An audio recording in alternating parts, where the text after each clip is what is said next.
So hi guys, welcome back to my two videos. तो इस video में दोस्तों डिस्कस करने वाले हैं यहाँ पर कुछ इंपॉर्टेंट कंपनीज को और उनसे रिलेटेड कुछ इंपॉर्टेंट अपडेट्स हैं जिसकी बात करेंगे इस वीडियो में।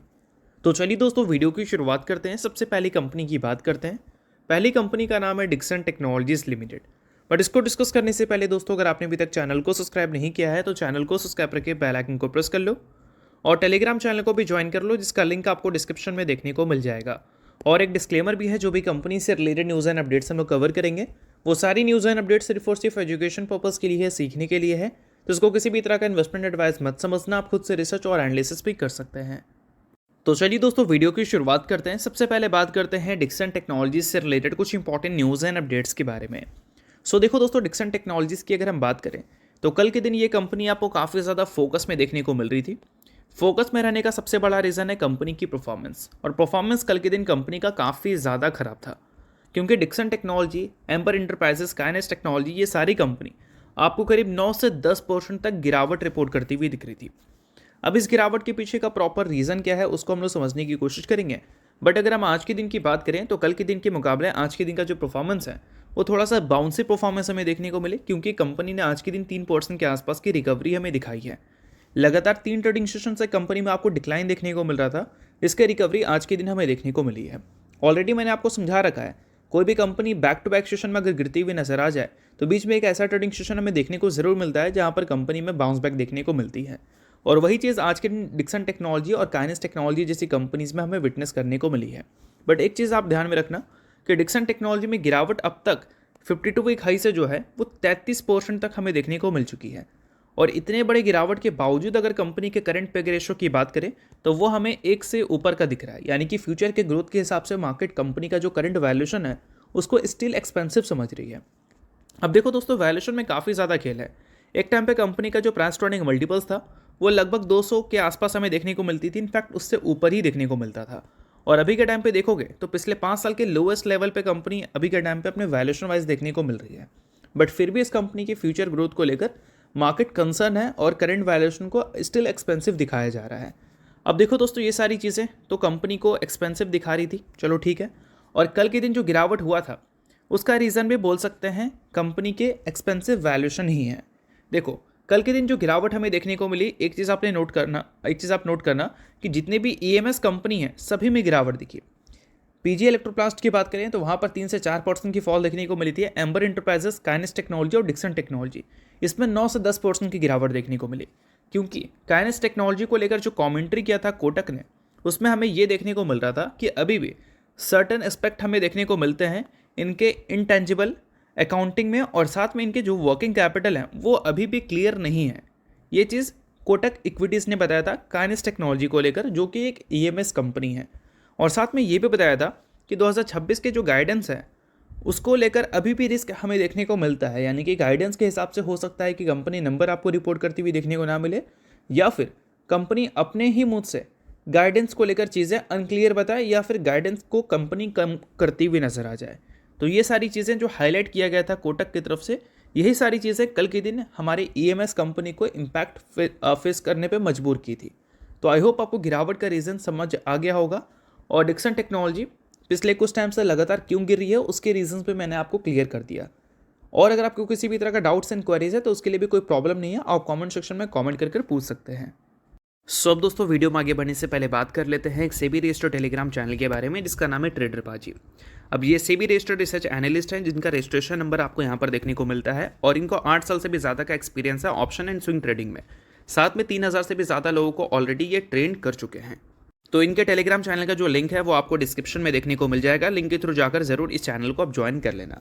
ज्वाइन करने का सबसे बड़ा प्लस पॉइंट ये है कि काफ़ी सारी कंपनी के टेक्निकल्स को प्रॉपर एनालिसिस कर यहाँ अपडेट किया जाता है, जो कि अभी आपको यूट्यूब पे तो देखने को नहीं मिलता, जिसको आप यहाँ पर आकर जरूर चेकआउट कर सकते हैं।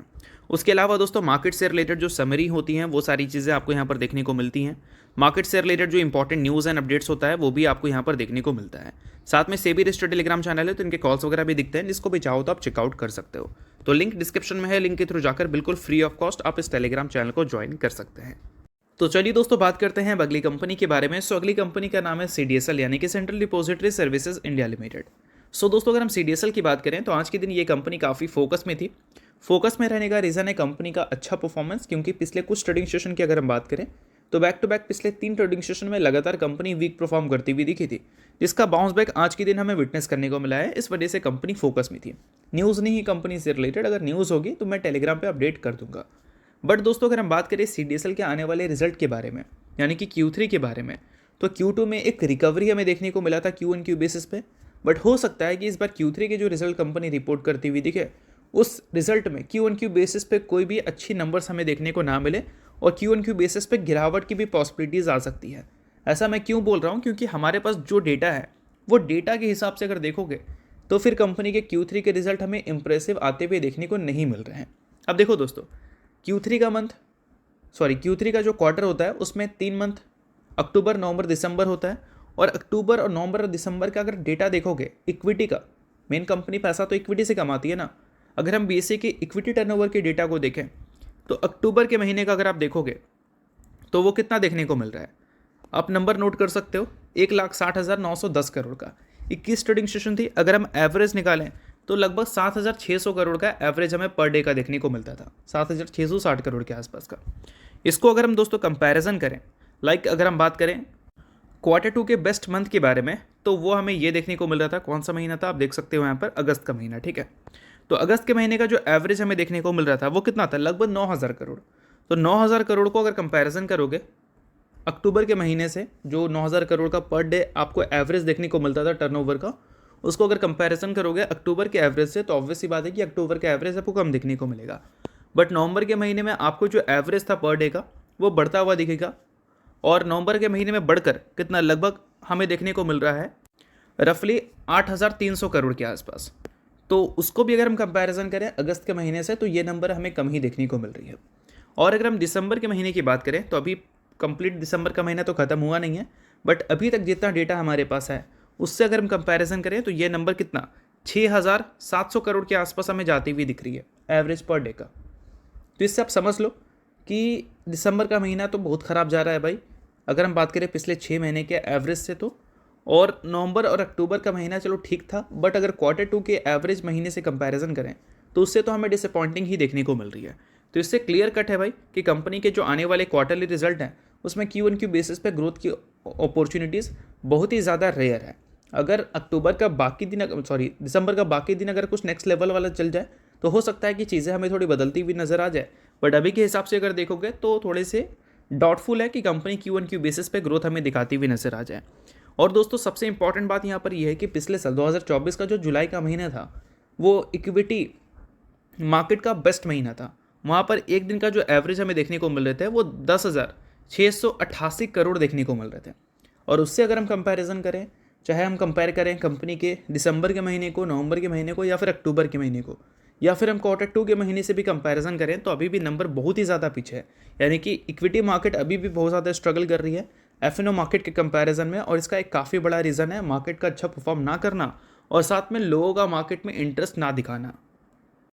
सो दोस्तों हमारे पास डीमैट अकाउंट ओपनिंग का जो डेटा है नवंबर के महीने का वो आ चुका है, जिसको अगर हम चेकआउट करें तो 2.69 million new demat account open हुए हैं नवंबर के महीने में, यानी कि लगभग 26-27 लाख, ठीक है, न्यू डीमैट अकाउंट।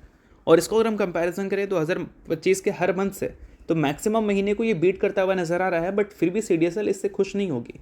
क्यों, वो मैं आपको थोड़ा सा डिटेल में समझाऊंगा। बट उससे पहले अगर आपने अभी तक सेबी रजिस्टर्ड टेलीग्राम चैनल को ज्वाइन नहीं किया है तो उसको जाकर आप ज्वाइन कर लो, लिंक आपको डिस्क्रिप्शन में देखने को मिल जाएगा।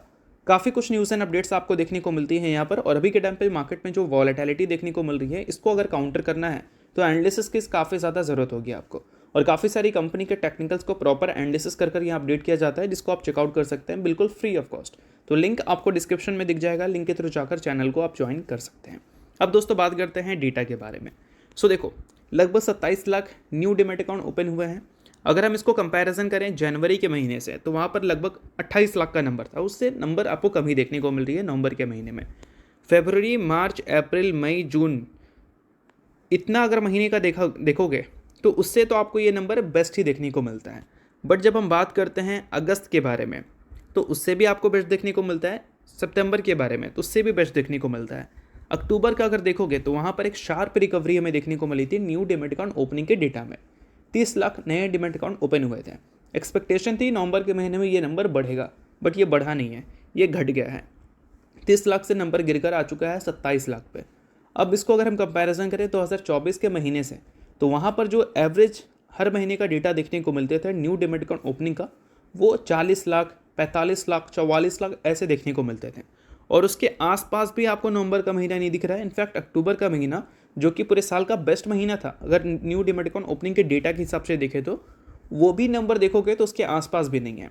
तो एक चीज़ तो क्लियर है भाई कि मार्केट में लोग उतना ज़्यादा इंटरेस्ट नहीं दिखा रहे हैं, नए लोग मार्केट के साथ जुड़ नहीं रहे हैं।